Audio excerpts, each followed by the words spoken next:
2019 पासून घायवळवर एकही गुन्हा दाखल नाही। गुन्हे असलेल्या एकाही व्यक्तीला मी शस्त्र परवाना दिला नाही। पोलीस आयुक्तांच्या सहीनच परवाना मिळतो। योगेश कदमांचं स्पष्टीकरण।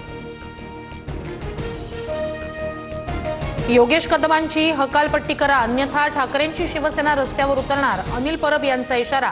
या संदर्भात मुख्यमंत्री फडणवीसांना भेटणार परब यांची माहिती। मोठ्या व्यक्तीच्या शिफारसीवरून योगेश कदमांचा शस्त्र परवान्याबाबतचा निर्णय। योगेश कदम आधीपासूनच परबांच्या टार्गेटवर रस्त्यावर उतरायचं तो उतरा। रामदास कदम यांचं परवाना प्रत्युत्तर। गुंड निलेश घायवळ राम शिंदेंचा निकटवर्तीय, त्यांच्या सांगण्यावरून बंदुकीचा परवाना दिला असावा। रोहित पवारांचे विधान परिषद सभापती राम शिंदेंवर गंभीर आरोप। मागील विधानसभेत निलेश घायवळ रोहित पवारांचे कार्यकर्ते होते। काचेच्या घरात राहणाऱ्यांनी दुसऱ्यांना दगड मारू नये, तानाजी सावंत यांची टीका। योगेश कदमांनी चुकून परवाना दिला असेल मात्र तो रद्दही करता येतो। परवाना देण्याची कारणं योगेश कदमच सांगू शकतील। संजय शिरसाट यांची प्रतिक्रिया।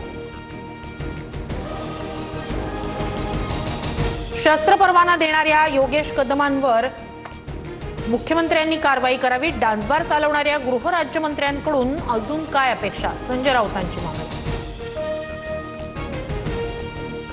महायुती सरकारनं लाडका गुंड योजना आणावी आणि राज्यात गुंडांचं पालन पोषण करणारं एकमेव महायुती सरकार म्हणून जाहिरात द्यावी।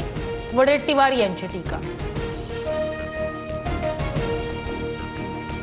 सचिन घायवळला दिलेला शस्त्र परवाना तात्काळ रद्द करा। गृहराज्यमंत्री योगेश कदम यांच्याकडे धंगेकरांची मागणी। शिफारसीनं शस्त्र परवाना देण्यात आला असेल, धंगेकरांचं वक्तव्य। गुंड निलेश घायवळचा भाऊ सचिन घायवळ फरार। सचिन घायवळच्या घराची झाडाझडती घेण्यात येणार, तर निलेश घायवळचा पासपोर्ट रद्द करण्यासाठी पोलिसांकडून कोर्टात अर्ज।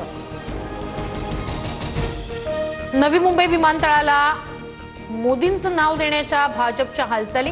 भाजप आणि गौतम अदानींमध्ये या संदर्भात चर्चा। संजय राऊतांचा आरोप। चंद्रकांत पाटलांवरील टीकेनंतर भाजप नेते शिवसेनेच्या वरिष्ठांकडे धंगेकरांची तक्रार करणार। चुकीचं विधान केल्यास धंगेकरांना योग्य पद्धतीनं ठोकू, भाजपच्या धीरज घाटे यांचा इशारा। अहिल्यानगरमध्ये वंजारी समाजाच्या अमोल दौंड या तरुणाची आत्महत्या। वंजारी आरक्षणाच्या मुद्द्यावरून आत्महत्या केल्याचा गावकऱ्यांचा दावा।